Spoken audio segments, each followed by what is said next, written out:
कठिनों में भी कठिन है मानव का देह।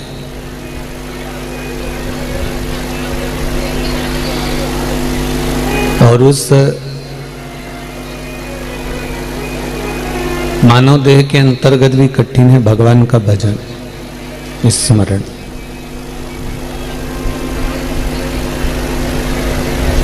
शरीर मिल जाना एक अलग प्रसंग है, पर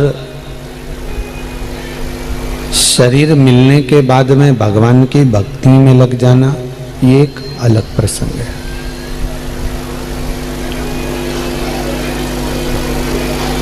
मिल जाता है शरीर, आपने थोड़ा सा पुण्य अगर कर लिया, थोड़ा सा दान कर लिया, थोड़ा सा भजन कर लिया, थोड़ा सा कीर्तन कर लिया, थोड़ा सा मंत्र जाप कर लिया, थोड़ा सा स्मरण कर लिया, तो हो सकता है कि मानव का शरीर मिल जाए।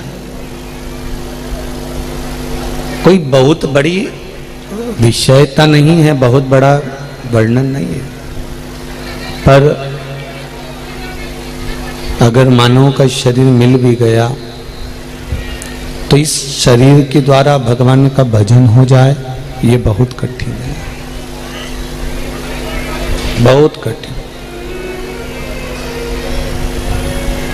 इस शरीर के द्वारा भगवान स्मरण हो जाए, भगवान की भक्ति धारण हो जाए, ये बहुत कठिन है। आप लोग सभी लोग कोई भाटापारा के नहीं हो, आसपास के गांव के, कोई रायपुर, कोई बिलासपुर, कोई दुर्ग से, कोई भिलाई से, ना जाना कहाँ कहाँ से यहाँ कथा सुनने के लिए आए हो। 3 घंटे की कथा के लिए आपको कम से कम 8 या 10 घंटे पूरे देना पड़ते हैं। सुबह से चलो, शाम को अपने घर पहुंचो।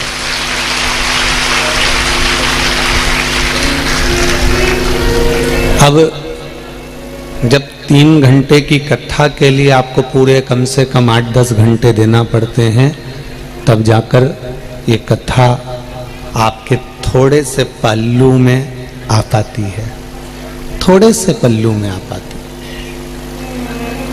है। और उस कथा को भी अगर अपन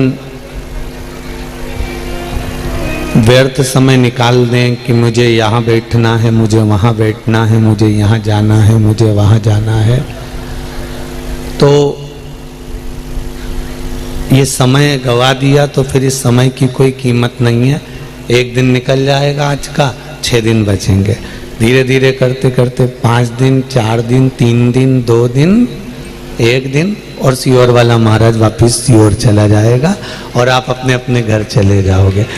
कथा सुनने के लिए अगर आओ तो ये मन बनाकर आओ कि जहाँ जगह मिल जाए हमें वहाँ बैठ जाना है और कथा सुनना है और अपने अपने घर चले जाना है। बस ये चित्त बनाकर, ये मन बनाकर, फिर जितनी देर की आनंद में मिलेगी उतनी देर की जिंदगी सवार देगी आपको, जितनी देर में।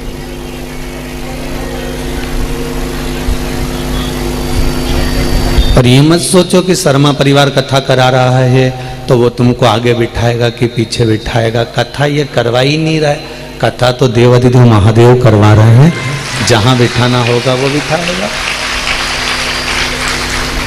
तो इनके भी पीछे मत पड़ना कि शर्मा जी हमको आगे बिठाओ कि पीछे बिठाओ। इनको तो खुद बैठने की जगह मिल जाए वही बहुत है। ये तो इनके,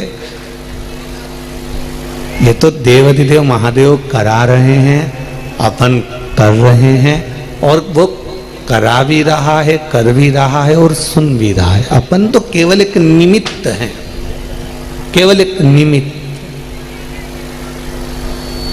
शंभो शरणे पड़ी मांगू घड़ी रे घड़ी, दुख काटो दया करी दर्शन आपो, दया करी दर्शन आपो। भगवान शिव की कथा कह रही है। शरीर मिल जाना और उस शरीर का सदुपयोग हो जाना, ये एक अलग बात है।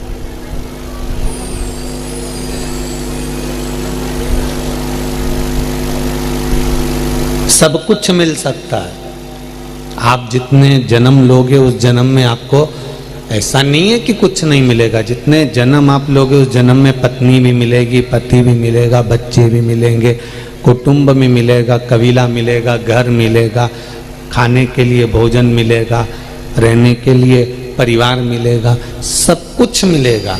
प्रत्येक जन्म में परिवार मिल सकता है, घर मिल सकता है, कुटुंब मिल सकता है, रिश्ते नाते मिल सकते हैं, पर प्रत्येक जन्म में शिव महापुराण की कथा नहीं मिल सकती। ये बहुत कठिन विषय है।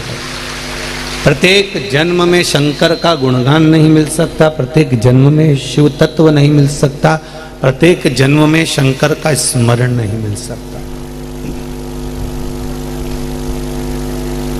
बहुत कठिन है।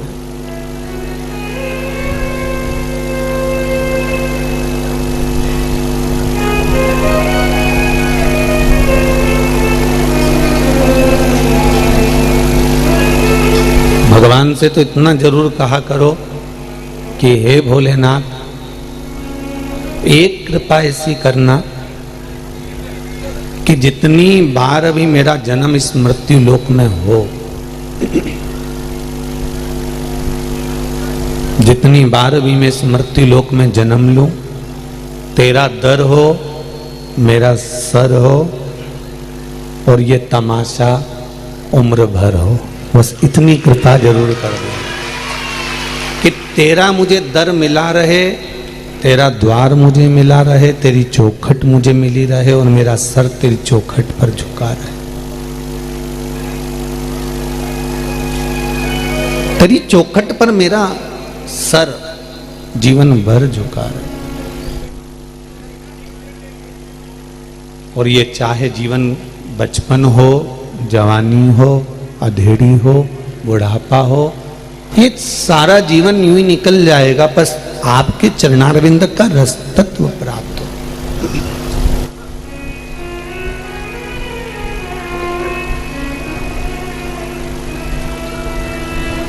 कोई बहुत बड़ी उम्र अब मनुष्य की नहीं बची है। पहले तो कह देते थे कि ये 100 साल जिएगा, पहले तो कह देते थे कि 90 साल जिएगा। आज के ज़माने में 70, 75 और 80 और 85, ज़्यादा से ज़्यादा 90, 95 तक पहुंच गए तो भाग्यशाली हो गए, और 100 क्रॉस कर गए तो ये तो भगवान की गणी कृपा है तुम पर हो, नहीं तो जीवन का कोई भरोसा है। अब 100 साल की उम्र में भी 50 साल तो तुमने सोने में निकाल दिए, क्योंकि 100 साल की उम्र में आधा आदमी मनुष्य सोता ही है रात में, दिन भर जागता है, रात भर सोता है, तो आधी उम्र 50 साल तो सोने में निकाल दोगे। बची 50 में से 20-25 साल तो तुमने ये पढ़ाई में, बचपन में, जवानी में 25-30 साल, 30 साल मान के चलो इसमें निकल गए। कितने बचे? अरे बोलो तो जम के 20। अब 20 में से भी 10 साल तो तुम्हें बच्चों को बड़ा करना, बच्चों को बड़ा कर कर उनका ब्याह शादी करना, उनके संबंध आदि जोड़ना। अब बचे कितने? 10 में से भी 5 साल तो ये घुटना दुखे ने, कमर दुखे ने, पीठ दुखे ने, हाथ पैर दुखे, 5 साल तो यूं ही निकल गए। बचे कितने? 5। अब वो 5 साल में भी तुम दिन भर दुकान, हाय हाय, धन दौलत संपदा, व्यापार व्यवसाय सब कुछ करा, उसमें भी 5 साल में से 2.5 वर्ष तो निकल गए। बचे कितने? मात्र 2.5 साल बचे, और वो 2.5 साल भी अगर हमने पूरी जिंदगी के भोलेनाथ जी को दे दिए तो समझ लो कि तुम्हारी जिंदगी सार्थक हो गई। इससे ज्यादा कुछ नहीं। जितना बचा उतना हमने शिव को दिया, और वो सुख के दिन, वो आनंद के दिन,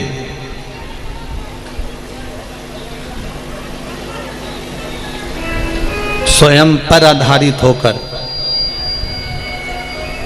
स्वयं की भक्ति, स्वयं का स्मरण, स्वयं का अपने द्वारा करा गया भगवान का भजन, अपने द्वारा किया गया स्मरण, अपने द्वारा किया गया कीर्तन, अपने द्वारा किया गया नाम जाप, अपने द्वारा किया गया मंत्र जाप, ये एक जीवन का सुख प्रदान कर देता है। शिव महापुराण की कथा कहती है, एक देवराज नाम का ब्राह्मण और एक बिंदुक नाम का ब्राह्मण थे। ब्राह्मण पर दोनों ही गलत मार्ग पर चलते रहे।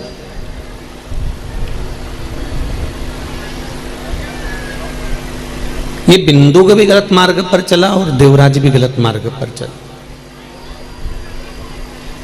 यहां तक वर्णन है कि देवराज का भी विवाह हो चुका था और बिंदुक का भी विवाह हो चुका था, पर बिंदुक का विवाह होने के बाद भी, उसकी शादी होने के बाद भी, धर्म पत्नी होने के बाद भी वो गलत मार्ग पर चलता रहा, वैश्यावृत्ति करता रहा, जुआ खेलता रहा, मदिरा पान करता रहा, मांसाहार करता रहा, व्यसनों में डूबा रहा।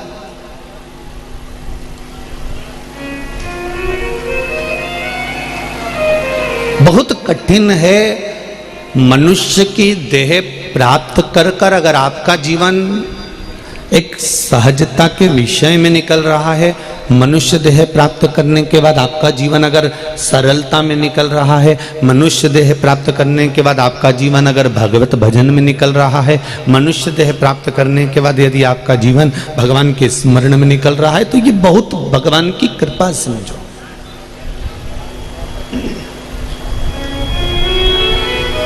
ये शिव कृपा समझो, ये उसकी उदारता समझो।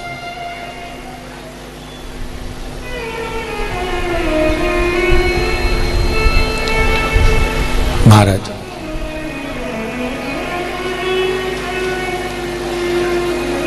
शिव कृपा कहती है, शिव कथा कहती है,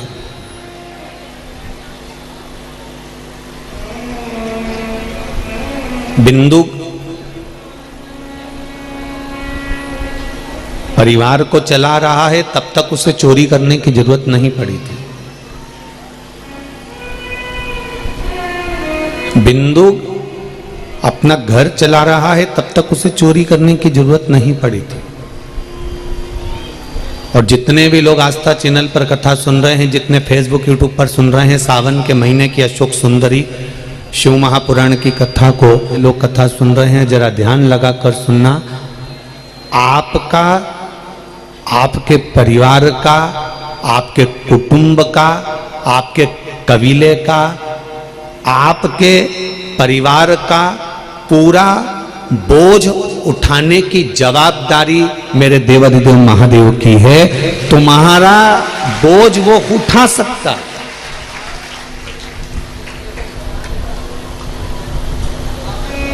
तुम्हें भूखा नहीं सोने देगा, ये उसकी जवाबदारी है। जब जन्म नहीं हुआ तो माता के स्तनों में दूध दिया, जब वो तुम उदर में थे, पेट में थे, माता के गर्भ में पड़े हुए थे, तब भी तो वही पेट भर रहा था। अंदर भोजन देने कौन गया था? कि तुम सर्विस करने गए थे कि नौकरी करने गए थे? बोलो री जी सही है कि गलत है? कि हो सकता है तुम भाटापारा से बिलासपुर नौकरी करने चली गई थी, अंदर से निकल के तुरंत बाहर। कोई गया? जब उदर के अंदर 9 महीना माता जो खाती थी वो अंदर दे देता था, माता जो पीती थी वो अंदर दे देता था, माता जो ग्रहण करती थी वो अंदर दे देता था। तो जरा विचार करो, तुम तो अंदर अकेले आराम से पड़े हुए हो और वो अंदर भी पेट भर रहा है। जब वो अंदर पेट भर देता है, बाहर निकलते से ही माँ के स्तनों में दूध देकर पेट भर देता है, तो मरोगे तब तक भी तुम्हारे पेट भरने की जवाबदारी उस परमात्मा की है, वो भरेगा।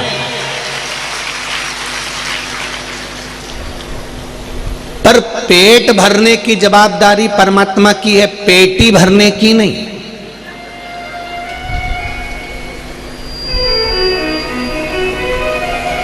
पेट भरो तहां तक तो भोलेनाथ जी तुम्हारा साथ देता है, पर जब तुम्हारे परिवार का पालन करो तब भी भोलेनाथ साथ देगा। तुम तुम्हारे बच्चों को बड़ा करो तब भी भोलेनाथ तुम्हारा साथ देगा। तुम अपने बच्चों का ब्याह करो भोलेनाथ साथ देगा। तुम मकान खरीदो भोलेनाथ साथ देगा। तुम गाड़ी खरीदो भोलेनाथ साथ देगा। तुम जमीन खरीदो भोलेनाथ साथ देगा। तुम्हारे परिवार तक की तो गारंटी भोलेनाथ जी ले रहा है, पर इसके अलावा तुम दोस्तों के साथ गुल छल्ले उड़ाओ और किसी कहीं गलत काम करने के लिए जाओ, वेश्यावृत्ति करने जाओ, दूसरी नारी के चक्कर में पड़ जाओ, दूसरों के चक्कर में पड़ जाओ, ने जुए में पड़ जाओ, तो भोलेनाथ जी के अब तेरी जवाबदारी, अब तू जान तेरा काम जाने। जहां तक तेरी जवाबदारी है वहां तक मैं हूं, और तेरी जवाबदारी से हटकर पेट भरने तक की जवाबदारी मेरी है, तेरा मकान बनाने की जवाबदारी मेरी है, तेरा गाड़ी खरीदने की जवाबदारी मेरी है, पृथ्वी पर आया है तुझे प्रतिष्ठा यश देने की जवाबदारी मेरी है। उसके अलावा तू जिस दिन से गलत काम करना प्रारंभ करेगा उस दिन से मेरी जवाबदारी, जम के तो बोलो रे भाटा परा वालो, उस दिन से मेरी जवाबदारी खत्म। अब पेट भरने तक की जवाबदारी मेरी थी, अब पेटी भरने की जवाबदारी फिर तेरी है। तू 1 का 2 कर, चाहे 2 का 4 कर, और 4 करने के बाद तू भले 50 का 100 कर, और 100 करने के बाद पूरी जिंदगी रो कर। अब तेरी मर्जी, तू रो कि सो, अब तेरे मन। मेरी जवाबदारी यहां तक है कि तेरे जितने बच्चे हुए उनको खिलाने की जवाबदारी मेरी है।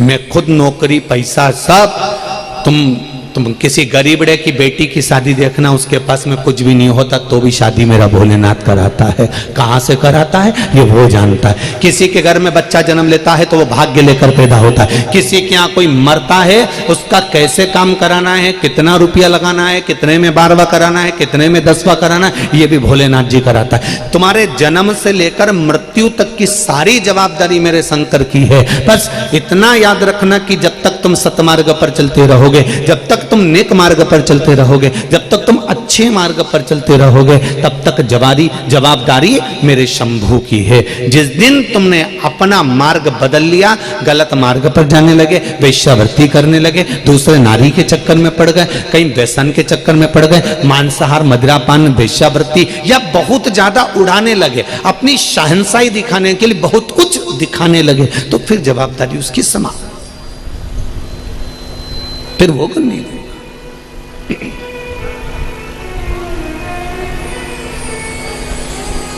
तुम जब तक उसके भरोसे पर हो तो वो भी तुम्हारी झोली खुशियों से भरता रहेगा। भोलेनाथ दया करना, मैं तेरे भरोसे हूँ, मेरे बाबा दया करना, मैं तेरे भरोसे हूँ। ना घर के भरोसे हूँ, ना परिवार के भरोसे हूँ, ना घर के भरोसे हूँ, ना परिवार के भरोसे हूँ। मेरे बाबा दया करना, मैं तेरे भरोसे हूँ। भोलेनाथ दया करना, मैं तेरे भरोसे हूँ। आप जब तक उसके भरोसे पर रह रहे हो, जब तक आपकी जिंदगी उसके सहारे है, तब तक आपको दुख नहीं करना, वो संभाल लेगा।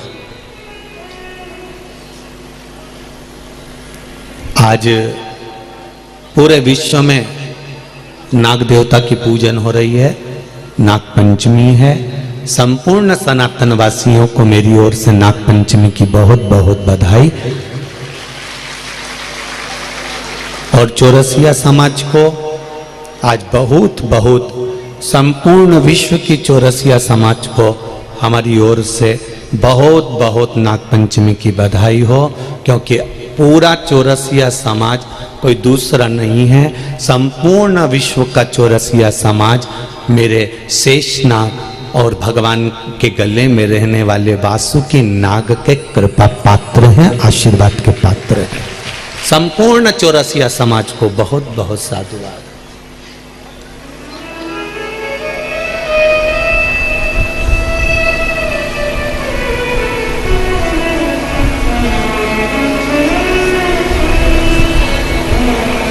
शिव कृपा, आप उसके भरोसे पर जब तक रहेंगे, आप उसके सहारे पर जब तक जिएंगे, आप उसके बनकर जब तक रहेंगे, तब तक जिंदगी में कभी वो अड़चन नहीं आने देगा। पर सतमार्ग की ओर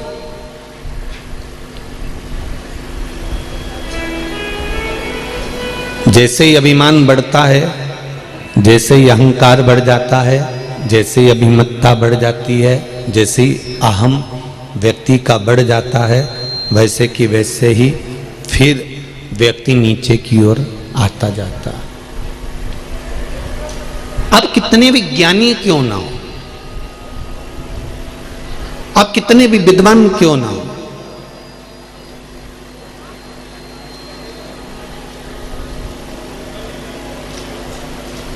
जिस दिन आप किसी पर उंगली उठाना प्रारंभ कर दें, जिस दिन आप किसी के लिए अपशब्द बोलना प्रारंभ कर दें, जिस दिन आप किसी के लिए आड़ा टेढ़ा बोलना प्रारंभ कर दें, जिस दिन आपके मुख से किसी की निंदा प्रारंभ हो जाए, अपशब्द निकलना प्रारंभ हो जाए, आड़ी टेढ़ी बातें निकलना प्रारंभ हो जाए, समझ लेना कि आप अहंकार की परम सीमा तक पहुंच गए हो। इसलिए आपके मुख से आप किसी की निंदा करना प्रारंभ कर दिए।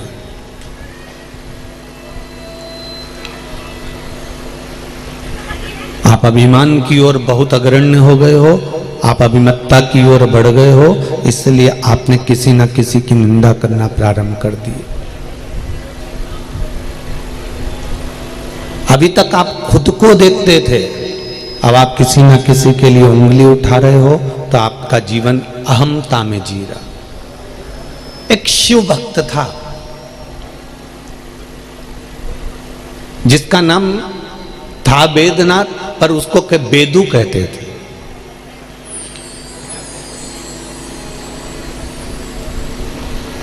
उसका नाम था वेदनाथ, पर उसको लोग बेदू कहते थे।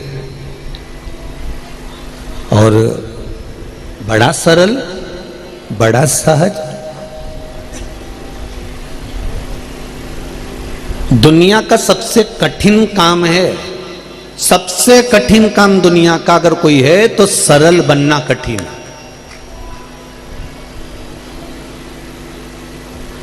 आप डॉक्टर बन सकते हो, इंजीनियर बन सकते हो, कलेक्टर बन सकते हो, एसपी बन सकते हो, डीएसपी बन सकते हो, मंत्री बन सकते हो, संतरी बन सकते हो, आप अच्छे अच्छे ऊंचे ऊंचे ओहदे पर जाकर बैठ सकते हो, बड़े से बड़ा मंत्री का पद प्राप्त कर सकते हो, बड़े से बड़े आप बहुत बड़ा मैनेजमेंट कर सकते हो, बहुत बड़े पद पर जाकर बैठ सकते हो। पर आप अगर उस पद पर बैठे हो और आपके जीवन में आप सरल नहीं हो, सहज नहीं हो, आपकी वाणी में मिठास नहीं है, आप में नम्रता नहीं है, आप में मिठास नहीं भरी है, तो आपका जीवन फिर बेकार है। आप डॉक्टर, कलेक्टर, एसपी, चाहे मंत्री, चाहे कलंत्री, तुम चाहो तो संतरी, जो बनना हो बन जाओ, पर सबसे मूल है इसके बनने में आपकी नम्रता, आपकी सरलता, आपकी सहजता।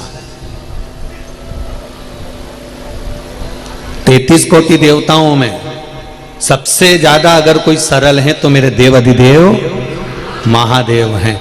एक लोटा जल चढ़ाओ, बड़े प्रेम से राजी हो जाते हैं। कोई उनके ऊपर चढ़कर सामान चुरा रहा है, राजी हो जाते हैं। कोई ने कंगन मांगा, उसको कंकण दे दिया। किसी रावण ने लंका मांगी, उसको लंका दे दी। किसी ने मांगा कि हाथ रखूं भस्म के भस्म, तो वो तो इतना सरल है, उसके पास में ये दिखावे का कोई क्रम ही नहीं है। इसलिए 33 कोटि देवी देवताओं भी अगर कुछ जीवन में जब उनके भी कहीं ऐसा लगता है, इंद्र को भी जब कभी अभिमान सामने प्रकट हो जाता है, चंद्र की अभिमत्ता सामने प्रकट हो जाती है, कहीं वरुण का अभिमान सामने आकर खड़ा हो जाता है, कहीं गरुण का अभिमान सामने आकर खड़ा हो जाता है, कहीं हनुमान का अभिमान सामने आकर खड़ा हो जाता है। जब किसी न किसी रूप में अभिमत्ता सामने आकर खड़ी हो जाती है, तब उस जगह पर मेरा देव अधिदेव महादेव उस अहंकार को तोड़ने के लिए सम्मुख में आकर खड़ा हो जाता।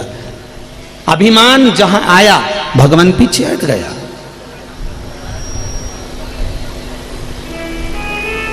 अभिमत्ता जब सामने आई तो वो धीरे से हट गया। शंभु शरणे पड़ी मांगू घड़ी रे घड़ी दुख काटो दया करी ने दर्शन दया करी ने दर्शन। जब अहंकार सम्मुख होता है तो भगवान दूर हट जाता। नाम था वेदनाथ, लोग उसको वेदू कहते थे। बड़ा सरल था। जितने शिव के भक्त होते हैं, जितने शंकर भगवान के भक्त होते हैं, ये बड़े सरल होते हैं, बड़े सारे।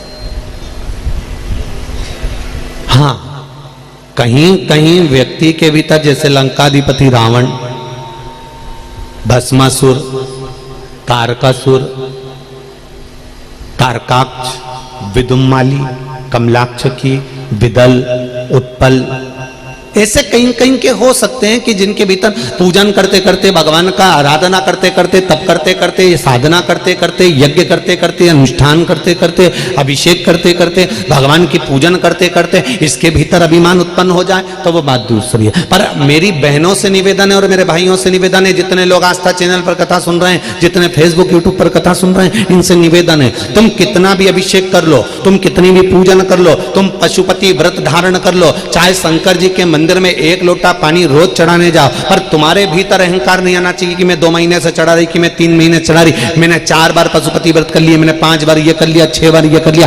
कभी मुख से मत कहना कि मैंने इतनी बार कर लिया। भगवान को धन्यवाद देना, वो तो तू करा रहा है, तो ये शरीर कर रहा है, नहीं तो मेरी कोई सामर्थ्यता नहीं कि मैं कुछ कर सकूं। वो तो वो करा रहा, तो हम कर रहे हैं। अगर वो नहीं कराता तो कर पाते क्या? वो चला रहा है तो हम चल रहे हैं। दुनिया में ना जाने कितने सुबेरे से निकले थे, कहीं मालूम पड़े हाथ पैर रह गए, पलंग पर पड़े। भगवान से कहना ऐसा पटक कर मत रखना मेरे भोलेनाथ, तेरी कृपा बना कर रखना।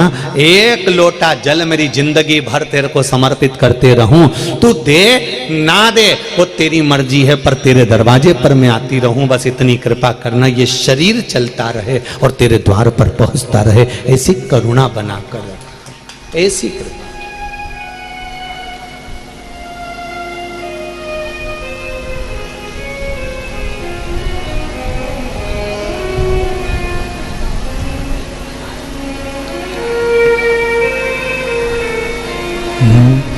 प्रभु अपने दर से अब तो न टालो, गिरा जा रहा हूँ उठा लो, प्रभु अपने दर से अब तो न टालो, गिरा उठा लो, खाली न जाता कोई दर से तुम्हारे, खाली न जाता कोई दर से तुम्हारे, मैं भी खड़ा हूँ नन्ही बाहें पसारे, मैं भी खड़ा हूँ नन्ही बाहें पसारे, अपने हृदय से लगा लो, लगा लो, गिरा जा रहा हूँ उठा लो उठा लो प्रभु अपने दर। हे नाथ इतनी कृपा करना कि तेरे दरवाजे पर पड़ा हूं, तेरा होकर आया, तेरी चौखट पर खड़ा हूं और तेरा बनकर आया। हम कथा में हमेशा कहते हैं, यहां भी कह रहे हैं, जितने लोग यहां कथा सुनने के लिए आए हैं इस पावन पंडाल में, भाटापारा के इस पावन डूम में पंडाल में बैठकर कथा सुन रहे हैं, आज कथा का पहला दिन है। तारीख दिन समय लिखकर रख लेना और 3 महीने मिलाना कि जो दिल से आपने मांगा था वो बाबा ने दिया कि नहीं दिया 3 महीने के। ये शिव है जिसके दरवाजे पर जो आ गया वो खाली कभी नहीं गया। जो दिल से पुकारता वो देता जरूर है।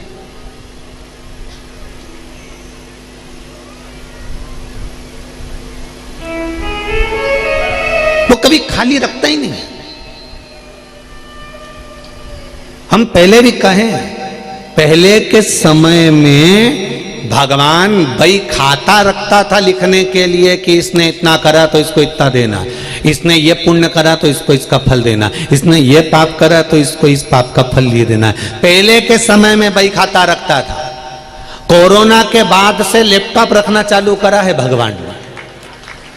तुरंत हिसाब देता है। जैसे ही तुमने पुण्य करा पुण्य का फल तुम्हारे हाथ में, जैसे ही तुमने पाप करा पाप का फल तुम्हारे हाथ में, तुरंत देता है। एक क्लिक करा भेरू सिंह साम निपटा दिया, फाइल ही निपटा दी।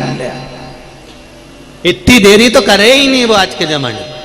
और तुम खुद देख लो, तुम्हें कथा सुनते सुनते कितना साल हुआ? 2 साल 4 साल 6 साल 3 साल, जितने साल से कथा सुन रहे हो, 2-2.5 साल से 3 साल से 4 साल से, तो जो कथा सुन रहे हो तो उसने तुमने लोटा भर के जल चढ़ाया और तुम्हारी सुनी, तुमने पशुपति व्रत करा और तुम्हारी सुनी, तुमने जरा सा मूंग का दाना चढ़ाया तुम्हारी सुनी। तो हिसाब तो तुरंत कर रहा है, लैपटॉप लेके बैठा है तुरंत। लीलाबाई आई 3 बार आई, चौथी बार में काम जा खाता। उसने इतनी देर तो करे ही नहीं। पहले फाइल चलती थी, पहले हिसाब देखता था, अब नहीं देखता। वो उन्होंने कह दिया हिसाब तुम देखते रहना। 33 कोटि देवता से कह दिया ब्रह्मा जी तुम देखो, विष्णु जी तुम देखो, बाकी के जितना देवताओं ने वो हिसाब देखता रहे। शंकर भगवान ने कहा मेरे पास हिसाब का कोई काम नहीं है। घर में कोई ना कोई सदस्य ऐसा रहता है जिसको हिसाब से कोई मतलब नहीं। बड़ा भाई तो 1-1 रुपया लिख के रखता है कि इसने इतने रुपए की किटी पार्टी करी, इतने का किराना आया, इतना का AC का बिल बना, इतना का ये सामान हुआ। जब 2-3 पार्टनर होते ना एक काम में, तो एक पार्टनर तो बिल्कुल भोला ही होता बापड़ा, और एक पार्टनर इतना चतुर 1-1 चीज लिख लेता है। गया था गाड़ी से बिलासपुर, उसका डीजल भी पेट्रोल पंप से डलवाया था, लिख लो लिख लो। एक आध पार्टनर तो लिखे, हिसाब का हिसाब रखे, और एक इतना बोला पार्टनर कि कोई कहीं पे भी जाए, कुछ भी खाए, कितनी होटल में जाए, वो के तो सर भगवान दे दिया है रे, करना क्या अपने को, जितनी जिंदगी है अलमस्त होके जी लो रे। एक पार्टनर तो खूब दिल रखे और दूसरा अठन्नी लिखता फिर 500 रुपए लगा दिए, इसमें लगा दिए, उसमें लोग जोड़ जोड़ जोड़ जोड़ जोड़ जोड़। घर में भी ऐसा ही होता है। एक व्यक्ति पूरा हिसाब बना, एक व्यक्ति दिन भर, घर में भी 2-3 तरह के लोग हैं। एक हिसाब बनाता रहे, एक दिन भर घर में रहते कुड़ती रहे, 24 घंटे ही कुड़े, तुम्हारा भाई ये कर रहा है, तुम्हारा भाई इतना उजाड़ रहा है, तुम्हारा रिश्तेदार इतना उजाड़ रहा है, और तुम देख लो जोड़ जोड़ के मरी जा रहा है। वो एक कुड़े और एक लूटा। एक बिल्कुल भोला, सवेरे रोटी खाए, पोया जम के निपटाए और गाड़ी उठाए बुझ जाए, और शाम के फिर आए, अपनी धर्म पत्नी के गाड़ी में बिठाए, फिर घूमिया। एक भगवान शंकर यही तो करते थे। भगवान विष्णु हिसाब किताब में, ब्रह्मा जी लिखन पढ़न में, इंद्र देवता हिसाब में, सारा देवता हिसाब में, शंकर भगवान सुबह से शाम तक आंख बंद के खूब पड़ी रहे और खूब जोरदार आराम से भांग धतूरा चकाचक खाए पिए अलमस्त रहे। और शाम हुई और पार्वती से कहा नंदी पे बैठने गाड़ी जोड़ाई, मैं घूम फिर के वापिस। और जितने रास्ते में मिल गए जिनका कल्याण नहीं करा था उनको भी कह दिया जा। मार्कंडे की उम्र छोटी सी थी, उसको तो बोल दिया था कि कम उम्र का रहेगा, उसने प्रणाम कर लिया, शंकर भगवान के आयुष्मान भव जा। अब बाद में यमराज उसे लेने के लिए आ गए। यमराज जब लेने के लिए आए तो मारकंडे को लेने आए, इतने में पार्वती जी ने कहा लेके मत चले जाना। शंकर जी ने आयुष्मान भव होने का आशीर्वाद दिया, कल्याण कर दिया। वो घूमने जाए तो जाए, साथ में 2-4 को और पर्स खोल के दिया, ले दे दे कहीं नहीं जाए, और कमा लेंगे अपन तो दो, और कमाएंगे दो, क्या जाए। अब मर्जी तुम्हारी, तुम चाहे कुड़कुड़ के मरो चाहे लुटा के मरो, ये तुम्हारे ऊपर। तुम तो भोलेनाथ जी से कह देना री जीजियो, और जितने जीजा उन बैठे वो भी भोलेनाथ जी से कह देना, भोलेनाथ ऐसी कृपा करना मेरे शंभु, ऐसा धन देना मेरे को भी कि जिंदगी में एक बार शिव महापुराण की कथा मैं भी करवाऊं। ऐसी कृपा कर दे तू मेरे ऊपर ऐसी करुणा कर कि मैं भी तुम्हारा गुणगान कर सकूं, मैं भी भजन कर सकूं। जीवन मिला है छोटा सा, ना जाने कब प्राण छूट जाएंगे। भगवान ने कृपा करी जो कोरोना महामारी से बचा लिया। सोचो तो सही, निपट गए होते तो कुछ नहीं होता। इतना बड़ा फोटो और प्लास्टिक के फूल की माला टंगी होती, इससे ज्यादा कुछ नहीं होता। और 16 श्राद्ध में फोटो नीचे रखा था, कंडा जल के घी शक्कर छोड़ के मुंह में पूड़ी चिपका के फोटो पे लगा देते, इससे ज्यादा कुछ नहीं होता। वो तो भगवान को धन्यवाद दो जो कृपा हो गई कि अपने को जिंदा रख लिया और अपन भाटापारा में शिव महापुराण की कथा सुन रही। ये तेरी कृपा है दादा, फोटो नहीं टंगा, ये अच्छा, ये उसको धन्यवाद दो।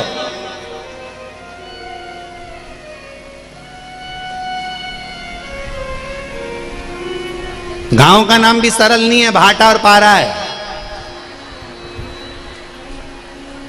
जी का पारा चढ़ा रहे, और ज्यादा पारा चढ़ा तो भाटा भी साथ में, ये चले तो कोई साधारण है कहीं भाटा पारा। हमने आते आते आशीष से कह दिया था कि दादा देखना भाटा पारा पहुंचा रहे हो, ज्यादा तेज पारा चढ़ गया लोगों का तो भाटा हाथ में रखें, इसलिए अपन तो चुप रहेंगे। यहाँ कथा आड़ी टेढ़ी तो बाचड़ ही नहीं है दादा।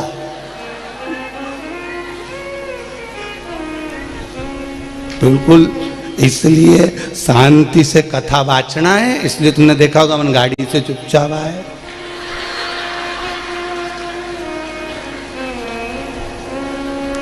पर ऐसा नहीं है, भाटापारा के लोग कल से हम देख रहे हैं बहुत सरल, बहुत सहज, ये शिव के पूर्ण भक्त हैं, कोई सहज नहीं।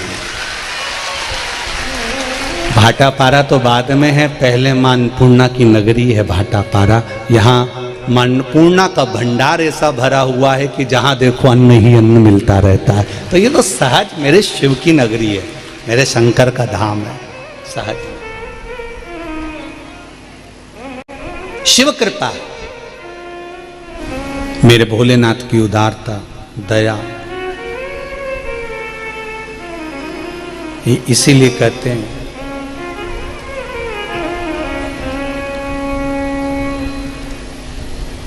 हाँ, हे शिव, हे भोले, हे उघड़दानी। वेदो बहुत भोला है, बहुत सरल है, बहुत सहज है। उसके भीतर कपट नाम की कोई चीज है ही नहीं।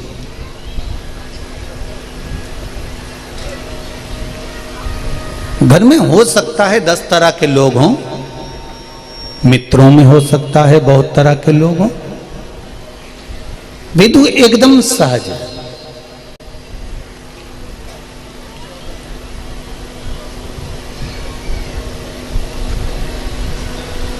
एक नगर में निवास करता था, उसी नगर का राजा आज घूमने के लिए निकला था।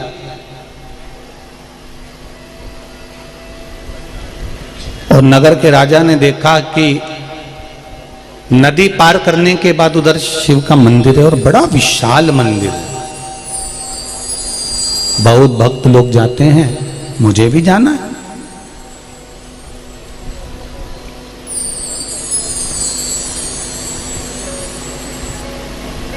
अब नगर के राजा, उसको थोड़ा सा अहंकार था, उसको थोड़ा सा अभिमान था। पर मेरे देवाधिदेव महादेव को अभिमान तो रहता कहाँ है। शंकर भगवान के मंदिर में जब भी जाना अभिमान को छोड़ कर जाना। शिव कथा में जितने लोग भाटा पारा कथा सुनने आ रहे हैं, चाहे जिस जिस गांव से आओ, जिस जिस नगर से आओ, जिस जिस शहर से आओ, तुम कितने बड़े भी करोड़पति हो, धनपति हो, फैक्ट्री के मालिक हो, चाहे तुम्हारी बहुत दुकानें हो, जमीनें हो, चाहे धान मिले हो, निवेदन है सारा अभिमान उस गेट के बाहर छोड़कर फिर शंकर के पास आना, तो दिल से तुम्हें भरकर और भेज देगा, भरकर भेजेगा, खाली नहीं।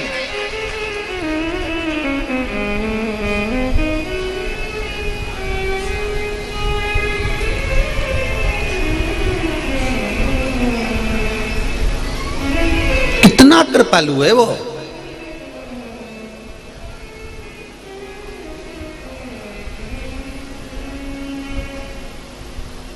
उसकी कृपा नहीं हो तो कोई कार्य नहीं हो महाराज।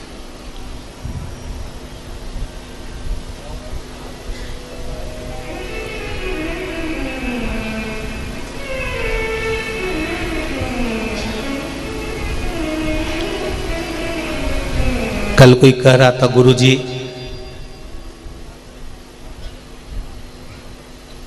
छत्तीसगढ़ वालों पर भी ऐसा आशीर्वाद देकर जाना कि इनका सब काम सफल हो। हमने कहा छत्तीसगढ़ वालों पे तो शंकर भगवान की वैसे ही 2-4 साल से अच्छी कृपा हो रही है, जोरदार। काहे चिंता कर रहे हो? कोई टेंशन लेने की जरूरत क्या है?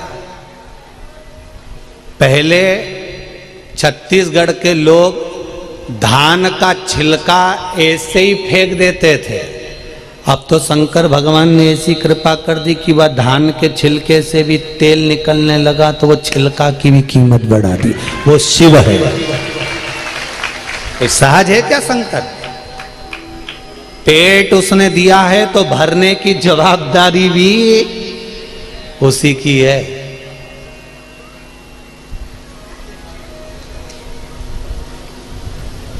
क्यों टेंशन लेना?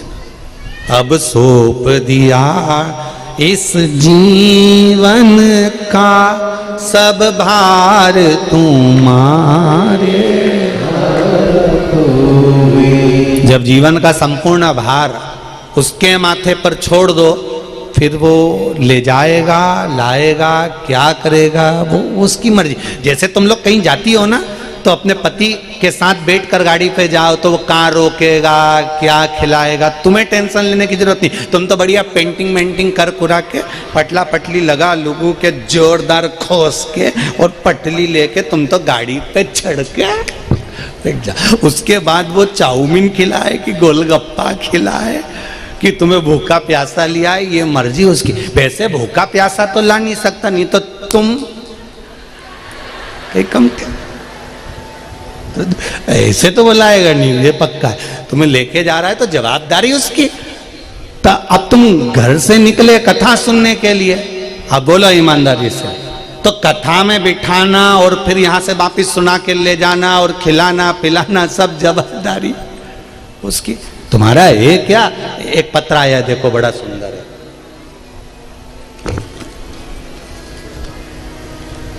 देखिए, दीपक जी साहू, ग्राम रुदा, पोस्ट अलबरात, जिला दुर्ग, कहीं बैठे हैं आप? ही हर हर महादेव। अच्छा, आप लोग तो पहले सीहोर आए हुए राम जी। हाँ ठीक है। गुरुजी हम लोग अन्नदान करने 4/7/2022 को सीहोर आए थे। पहले तो छत्तीसगढ़ के ये रुदा गांव के लोगों के लिए एक बार जोरदार ताली बजाओ कि इस गांव के लोग छत्तीसगढ़ से रुदा गांव के लोगों ने, कोई ने 10 किलो, कोई ने 5 किलो, कोई ने 25 किलो, कोई ने 20 किलो चावल इकट्ठा करा, अन्नदान करा इकट्ठा, और गाड़ी में भरकर उसको लेकर सीहोर अन्न क्षेत्र में दान करने आए थे। पूरे गांव के लोगों को बहुत बहुत धन्यवाद। धन्य है छत्तीसगढ़ का ऐसा गांव जिसको मैं नमन करता हूं। अन्नदान करने 4/7/2022 को सीहोर आए थे, तो वापस आ रहे थे, नर्मदापुरम में रुके, उसके बाद हमें जबलपुर रोड जाना था। हम जबलपुर की जगह पहुंच गए बैतूल। जय हो। फिर वहां से हम 100 से 120 किलोमीटर रास्ता भटक गए और मंडला से 25 किलोमीटर दूरी पर हमारी गाड़ी भी खराब हो गई। फिर हमें मैकेनिक, हमारा गाड़ी भी खराब हो गई, फिर हमें मैकेनिक मिला लेकिन गाड़ी ठीक नहीं कर पाया। फिर मैकेनिक बोला कि मैं दूसरे मैकेनिक को आने में 2-3 घंटा लगेगा। फिर हम 30 लोग गए थे। मैंने सभी से कहा कि एक बार कुबेर भंडारी का नाम तो लेकर अपन याद करें, श्री शिवाय नमस्तुभ्यम मंत्र को बोलें तो सरी, देखें बाबा क्या कृपा करता है। श्री शिवाय नमस्तुभ्यम का जाप प्रारंभ किया। 30 की 30 लोग मिलकर बाबा का अखंड जाप करने लगे। थोड़ी ही देर में एक बूढ़ा आदमी आया और बोला कि मुझे अन्न दान दे दो, मैं भूखा हूँ। मैं बोला पका हुआ भोजन नहीं है। बाबा ने कहा कोई बात नहीं, जो तुम्हारी गाड़ी में पड़ा हो वो दे दो। गाड़ी में से थोड़ा सा बोरे जो फट गए थे उसका अन्न पड़ा हुआ था, वो उठाकर उसकी झोली में दिया। 15 मिनट में वो कहता है मैं गाड़ी को ठीक कर देता हूँ। 15 मिनट भी नहीं लगे, उस बूढ़े ने 10 मिनट के अंदर गाड़ी ठीक कर दी और हमारी रवाना कर। ये शिव है, ये शंकर है। बैठो भाई। श्री शिवाय नमस्तुभ्यम। एक पत्र और अच्छा है, देखिए।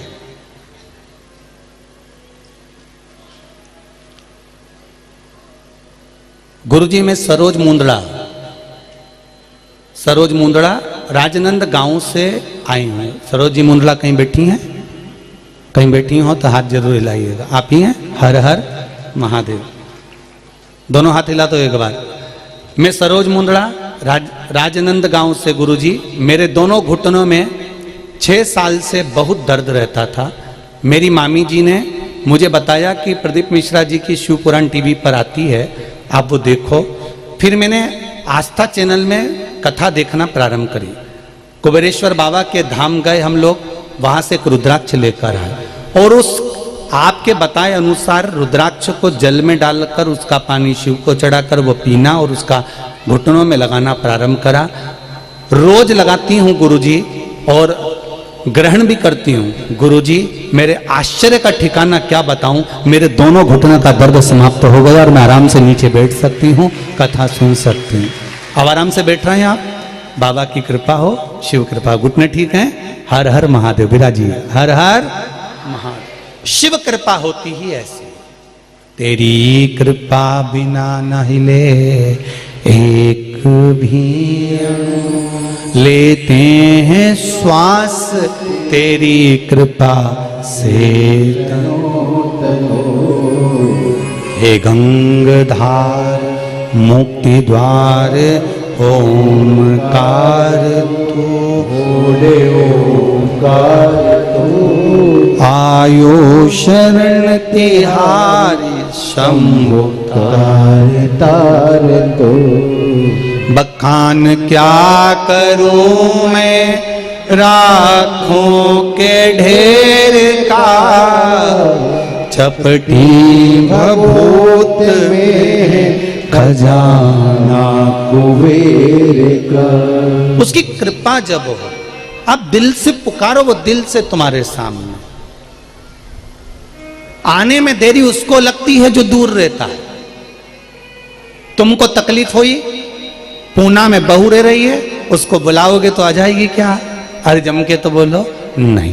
तुम्हें तकलीफ हुई, रायपुर में तुम्हारी बहू रह रही है, इतनी जल्दी आ जाएगी क्या? नहीं। तुम्हें तकलीफ हुई, तुम्हारे पड़ोस में बहू रह रही है, तुमने उसको बुलाया, आएगी कि नहीं आएगी? भले कितना भी झगड़ा हो, लड़ाई हो, बुराई हो, पर आके तो खड़ी हो ही जाएगी। उसी तरह ब्रह्मा ब्रह्म लोक में रहते हैं, भगवान विष्णु बैकुंठ लोक में रहते हैं, मेरा देवाधिदेव महादेव मृत्यु लोक में रहता है। आपको दुखाया, आपने एक लोटा पानी चढ़ाया, शंकर सामने आकर खड़ा हो गया, तेरे दुख को हर कर चले गया। सारी समस्या का हल एक लोटा जल, एक लोटा जल मात्र सारी समस्या का हल कर सकता, पर दिल से चढ़ा हुआ होना चाहिए। अब दिल से चढ़ाओ तो आप दिल से बात नहीं करो। डॉक्टर भी कहता है पेट भर के भोजन करो, नहीं साहब करता तो हूं पर शरीर में लग नहीं रहा, तो डॉक्टर भी समझ जाएगा दिल से नहीं कर रहा होगा, टेंशन लेके कर रहा होगा। भोजन भी करो तो दिल से करो, किसी से मोबाइल पे बात भी करो ना तो दिल से करो। एक पति अपनी पत्नी से भी बात करे ना, मोबाइल पे मायके चली जाए जब वो राखी पे तो बात करे, तो पत्नी से अगर सही साथ बात नहीं करे तो पत्नी तो बोल ही दे तुम्हारा दिल कहाँ है। जरा दिमाग से बात तो करो। तुम दिल में तुम्हारा ना जाने कहाँ लगा के बैठे हो और मेरे से सही से बात नहीं कर रहे। बोलो जी जी, समझे कि नहीं समझो, तुरंत कह दो। अच्छे से बात ही नहीं कर रहे, तुम्हारा दिल दिमाग सही नहीं है, तुम्हारा दिमाग कहीं और लगा हुआ है, तुम्हारा दिल कहीं और लगा हुआ है, तुम मुझसे बात नहीं कर रहे। जरा सा अगर मोबाइल पे सही से बात नहीं हो तो कहते दिल सही नहीं है, जरा सा भोजन नहीं पच रहा तो दिल सही नहीं है। उसी तरह अगर दिल से एक लोटा पानी दिल से चढ़ाया है, सावन महीने में 2 लोटा पानी दिल से चढ़ाया है और दिल से समर्पित करा है, तो वो दिल से देता भी बहुत है, ये निश्चित है। उसकी कृपा बरसती जरूर है।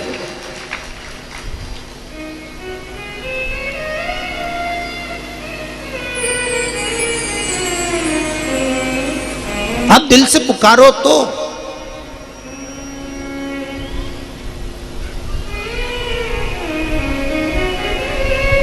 अरे किस्मत खुल गए छत्तीसगढ़ वालों के और भाटापारा वालों के, जो सावन महीने में कुबेर भंडारी यहां आकर बैठ गया, उसके बाद लुटा रहा है। तुम्हारी मर्जी पड़े तो झोली भरकर लूट लो और बाद में वरना पछताओगे कि हमारे गांव में कथा बची। 100 किलोमीटर था, 200 किलोमीटर था, 50 किलोमीटर था, लोग गुजरात से, राजस्थान से, महाराष्ट्र से दौड़ दौड़ के आते रहे और हम 24 घंटा कमाने में लगे रहे। वो पकड़ा तो ये निकल गए और ये पकड़ा तो वो निकल गया। पर एक बात याद रखना, वो पकड़ा तो ये निकल गया तो जिंदगी भर पछताओगे, इसको पकड़ लिया तो सब कुछ मिल गया, ये निश्चित है। इसको पकड़ना है, इसकी भक्ति अविरल है। बेदू बड़ा भोला था, बड़ा भोला बेदू, नाम था बेदनाथ, पर भोला बहुत बेदू था। राजा निकल कर जा रहा था, राजा ने इससे कहा ये नाव वाले को बुलाओ, इस नाव में हम बैठ कर जाएंगे। ठीक है, नाव में जब हम बैठेंगे तो कोई नहीं बैठेगा, उतार दो। बेदू को नीचे उतार दिया।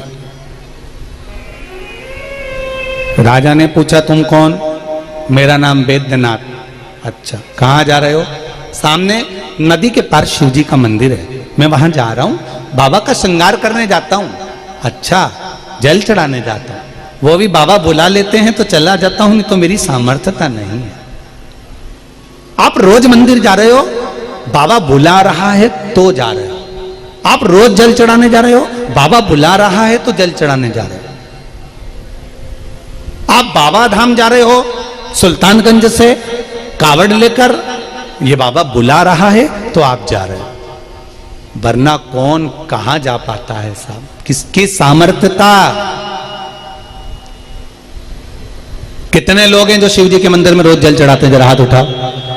बहुत सारे। उधर लो, जड़ चलाते रहो, बाबा कृपा करता रहे, खूब खूब करुणा करे मेरा शिव भोलेनाथ। और जैसे 2 हाथों से आप 2 लोटा जल चढ़ा रहे हो सावन में, वो हजारों हाथों से आपका भंडार भर दे, यही शिव जी से विनती है। हजारों हाथों से, कोई कमी ना रखेगा। और फिर कह रहा हूं, जिन्होंने सावन महीने में दोनों हाथों से 2 लोटा जल शंकर जी को चढ़ाया है, अगला सावन आए उससे पहले देख लेना कि बाबा ने क्या क्या दिया है, ये आपको मालूम पड़ जाएगा। उसकी करुणा, उसकी उदारता, उसकी कृपा होती क्या है, ये आप जान सकते हैं। वो क्या दे सकता है। दिल से पुकारो।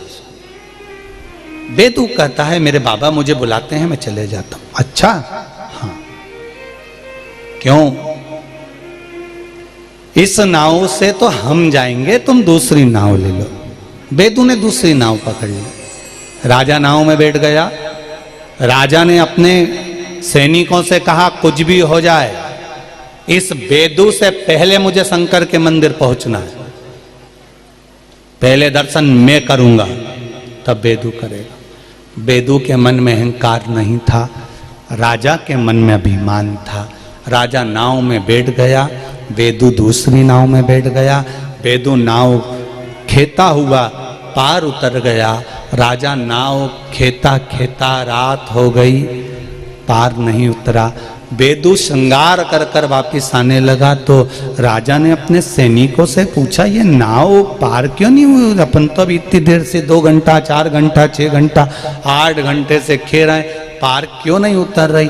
तब बेदू ने आवाज लगा कर कहा, महाराज नाव तो पार उतर जाती पर खूंटे से नाव को छोड़ा नहीं है, नाव वहीं की वहीं घूम रही है, पार नहीं जा पा रही। ये अहंकार का खूंटा जब छूट जाएगा, अभिमान का खूंटा जब रह जाएगा, अहंकार के खूंटे से हम परे हो जाएंगे, अभिमान के खूंटे से हम दूर हो जाएंगे, तब बेदू की कथा कहती है मेरे शंकर को मिलने में देरी नहीं होगी, जीवन सार्थक हो जाएगा। अभिमान से परे हो, अभिमान से दूर हो।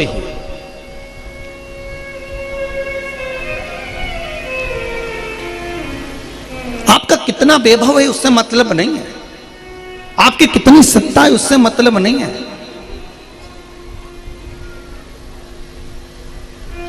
आप जब शिव के धाम जाएं, शिव महापुराण में जाएं, परिवार वालों को कहकर जाइए कि मैं बाबा के चरणों में दास बनकर जा रहा हूं, मैं राजा बनकर नहीं।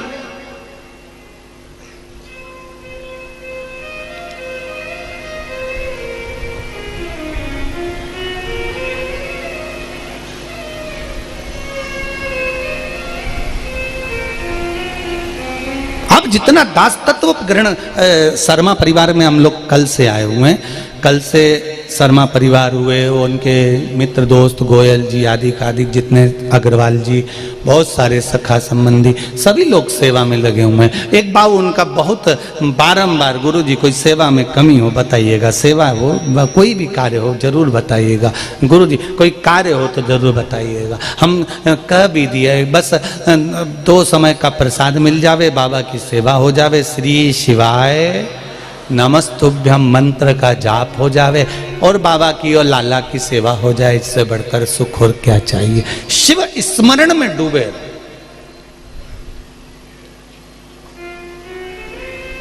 देगा जरूर।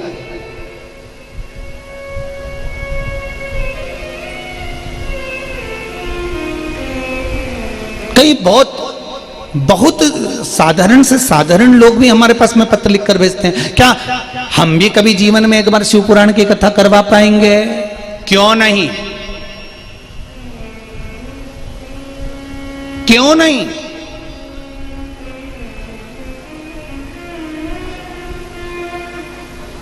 बस अपने लक्ष्य को मत छोड़ो, कर्म को मत छोड़ो, विश्वास को मत छोड़ो। जिस कार्य को करो उसको लगन से करो। आज अंबानी परिवार इतना बड़ा सत्ता फैलाकर बैठा है, जिनके पिताजी पेट्रोल पंप पर काम करते थे। उस समय उन्होंने नहीं सोचा था कि इतनी सत्ता इकट्ठी कर लेंगे। एक पेट्रोल पंप पर काम करने वाला व्यक्ति भी, परंतु मन में विश्वास पक्का था कि मुझे कर्म करते करते आगे बढ़ना है, तो एक दिन अंबानी जैसा मालिक भी बनकर बैठ जाऊंगा, सत्ता भी धारण कर लूंगा। उसी तरह आप ये मत सोचो कि मैं एक छोटा सा काम कर रहा हूं, मैं एक जरा सा काम कर रहा हूं। आप छोटे से छोटा काम भी करो और शंकर पर विश्वास कर कर करना। एक ठेला भी लगाओ, शिव पर विश्वास कर कर लगाना। एक कपड़े की दुकान भी चलाओ, शंकर पर विश्वास कर कर करना। शंकर पर विश्वास कर कर छोटे से छोटे काम को चालू कर कर देखना, फिर आगे। वो एक पत्र आया है, वो भी देख लीजिए। पत्र में लिखा उस बच्चे ने,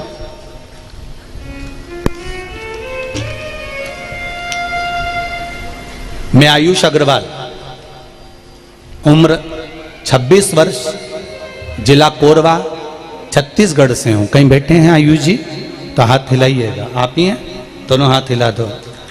आप तो पास में ही हैं, फिर तो माइक पे बोल सकते हो। दो जरा माइक दो।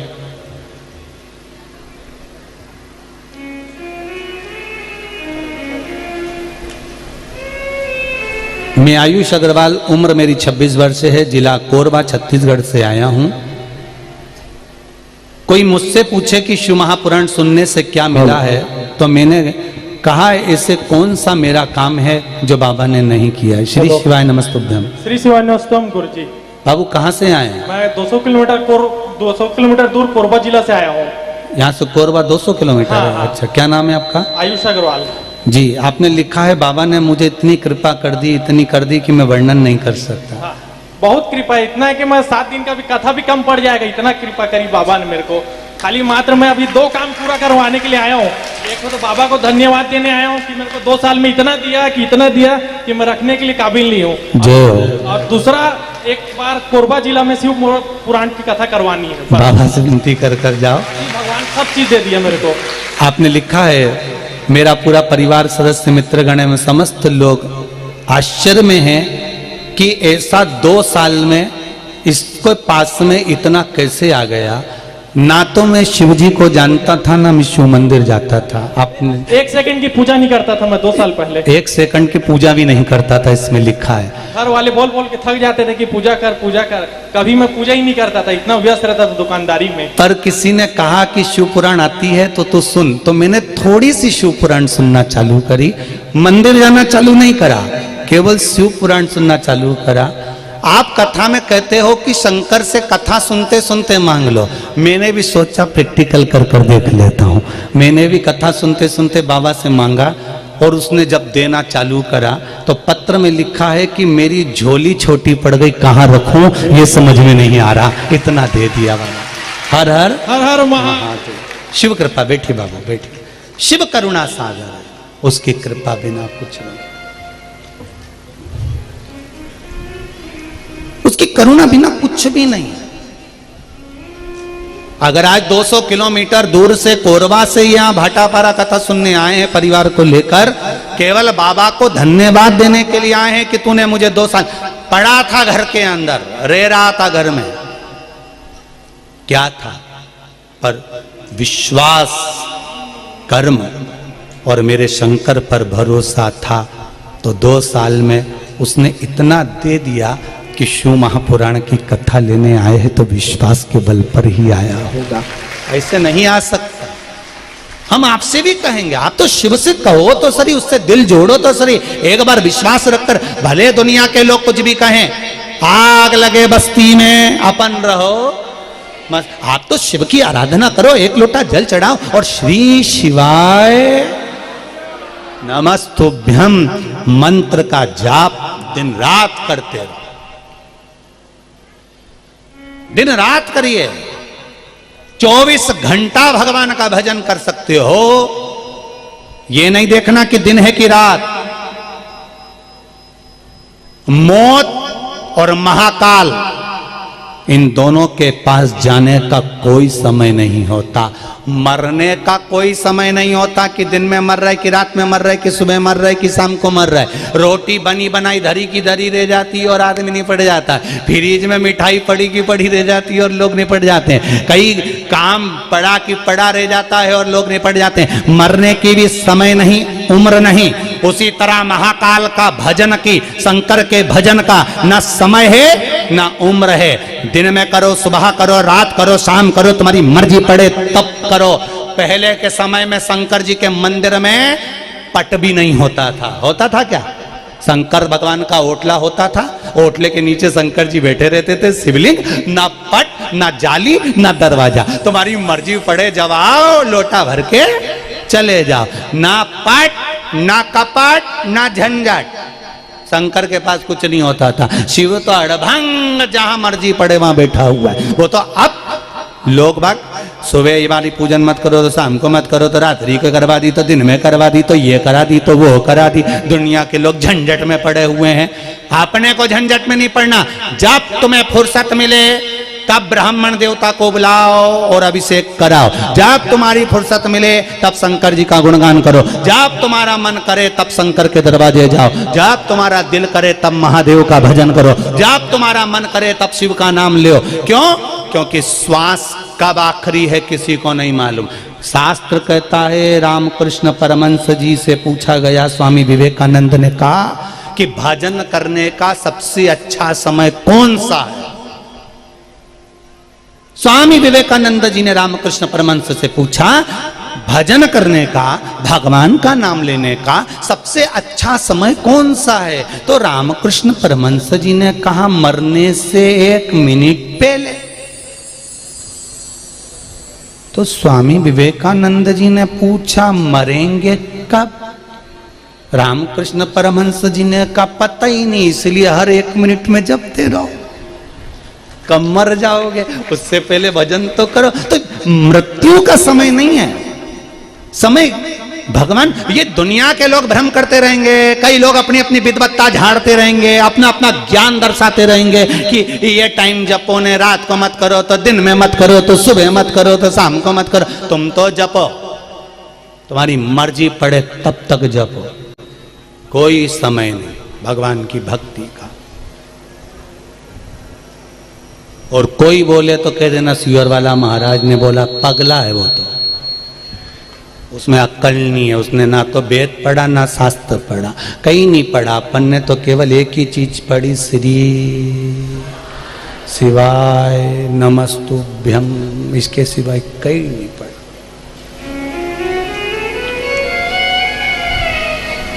जो एक सेकंड मंदिर नहीं जाता वो खुद बोल रहा है मैं तो कभी नहीं जाऊं, पर शिव पुराण पर विश्वास तो करा। और दुनिया के लोग भ्रम करें, करे।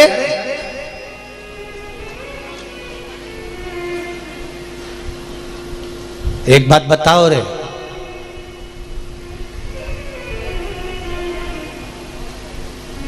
माँ और बाप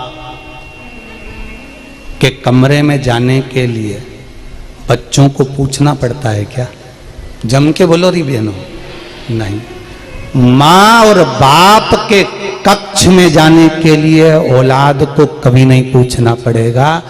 माता पिता अपना कमरा खोल कर सोते हैं कि मेरे बच्चों को कब मेरी जरूरत पड़ जाए मुझे गले लगाना पड़ेगा। उसी तरह मेरा शंकर और पार्वती वो माँ बाप हैं जिनका मंदिर 24 घंटे खुला है। आओ और मेरे गले लगो, 24 घंटे, 24 घंटे। भगवान विष्णु की पूजा कोई रात्रि की है? भगवान ब्रह्मा की पूजा कोई रात्रि की है? पर शंकर भगवान की पूजा रात्रि की है। शिव महापुराण में लिखा है शिवरात्रि, हरतालिका तीज। शंकर की पूजा जैसे रात्रि की है वैसे माता रानी की भी पूजा रात्रि के 9, अरे जम के तो बोलो 9 रात्रि, 9 दिन नहीं, नवरात्रि, नवरात 24 घंटे भजन करो, क्योंकि माँ है और शंकर भगवान पिता हैं। जब तुम्हारी मर्जी पड़े उसको जपते रहो, दिल से मिलेगा वो, स्नेह से मिलेगा। भजो।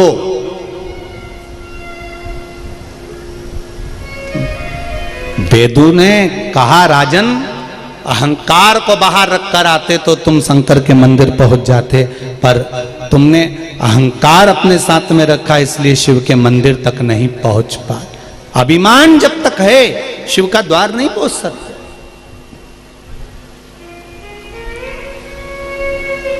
कोई एक बार पशुपति व्रत करता है और उसका काम हो जाता है, कोई 2 बार करता है तो भी नहीं होता। क्यों? अभिमान आ जा गया। पूजन करने गई तो उसके मन में आ गया मैं तो इतने व्रत कर चुकी हूँ, मैंने तो ऐसा करा, मैंने तो वैसा। अभिमान कर कर अगर भगवान का व्रत करा तो भगवान कैसे प्रसन्न होगा? वो तो सरल चित्ता है, वो कहता है तू पशुपति व्रत करे तो मेरा बनकर तो कर, मेरा बनकर कर।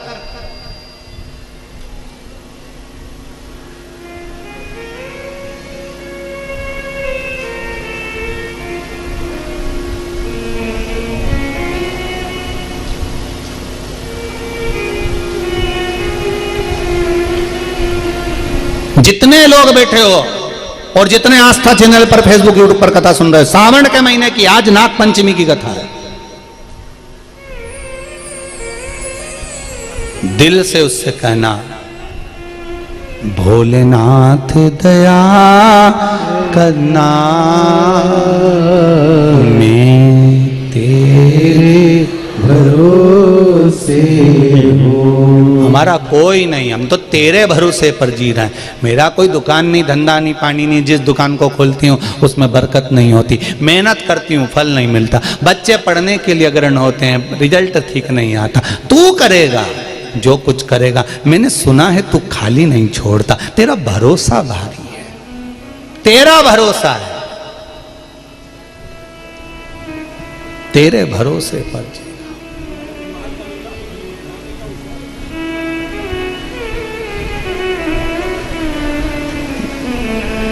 चंचुला देवी का पति बिंदु पत्नी के लिए चोरी कर कर लाता, चल जाता, बच्चों के लिए चोरी कर कर लाता, चल जाता, झूठ बोल कर लाता, बच्चों के लिए चल जाता, छल कर कर लाता, बच्चों के लिए चल जाता।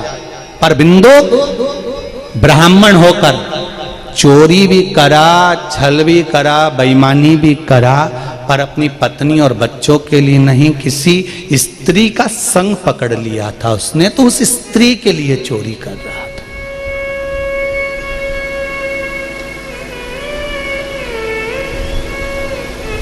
दुकान पर बैठकर 1 रुपए की चीज 2 रुपए में बेचो, पर पेट भरने के लिए बेचो, पेटी नहीं।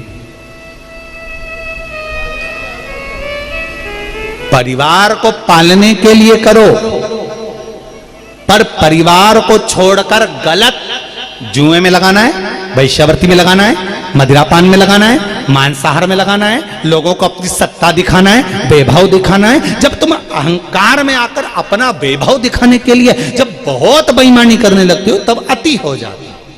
थोड़ा झूठ आए हो संसार में तो बोलना पड़ेगा, बेईमानी भी करना पड़ेगी परिवार को पालना है तो, कपट भी करना पड़ेगा परिवार को पालना है तो। हम कह भी देंगे ना कि झूठ मत बोलो, कपट मत करो, बेईमानी नहीं करो, तो तुम कहीं मानो हमारी बात? हम कह भी दे तुमसे कि तुम दुकान पे बैठ के छल मत करो, तो तुम मानोगे? अरे रहने दो महाराज, 1 का 2 तो करना ही पड़े, फालतू की बात। तो हम काय को बोले कि तुम ऐसा मत करो? तुम तो झूठ भी बोलो, कपट भी करो, बेईमानी भी करो, प्रपंच भी करो, छल भी करो, तुम्हारी मर्जी पड़े जो करो, पर निवेदन इतना है, परिवार तक तो चलेगा, पर परिवार के बाद में अगर तुम जुए के लिए, मदिरापान के लिए, मांसाहार के लिए, वेश्यावृत्ति के लिए, शान शौहरत दिखाने के लिए कर रहे हो, तो फिर तुम्हारी अब अति हो गई है, फिर तुम्हारे को नीचे गिरने का समय आ गया। झूठ बोलो, परिवार को संभालना। भगवान ने जब मृत्यु लोक में जन्म दिया तो ब्रह्मा जी ने खुद भगवान विष्णु से कहा कि पुरुष बना के भेज रहे हो, पृथ्वी पर भेजेंगे इन पुरुषों को, तो ये दुकान चलाएंगे, नौकरी करेंगे, धंधा करेंगे, सर्विस करेंगे, इनको झूठ बोलना पड़ेगा। भगवान विष्णु ने कहा बोलने दे, इनको कपट करना पड़ेगा, भगवान विष्णु ने कहा करने दे। ये झूठ कपट बेईमानी सब करेंगे, भगवान विष्णु ने कहा करने दो। तो ब्रह्मा जी भगवान शंकर के पास गए, भोलेनाथ जी से कहा कि भगवान विष्णु ने कहा कि वो तो पुरुष नीचे बन के जाएगा तो झूठ करेगा, बेईमानी करेगा, छल करेगा, कपट करेगा। तो शंकर भगवान बोले करने दो। जब विष्णु भगवान ने बोल दिया ना करने दो, तो करने दो, तुम्हें क्या दिक्कत है? तो क्या फिर ये बेईमानी करेगा, झूठ बोलेगा, कपट करेगा, छल करेगा ये पुरुष, तो फिर नरक भोगना पड़ेगा ना इसको। तो भगवान शंकर चुपचाप से ब्रह्मा जी के कान में बोले, पुरुष की धर्म पत्नी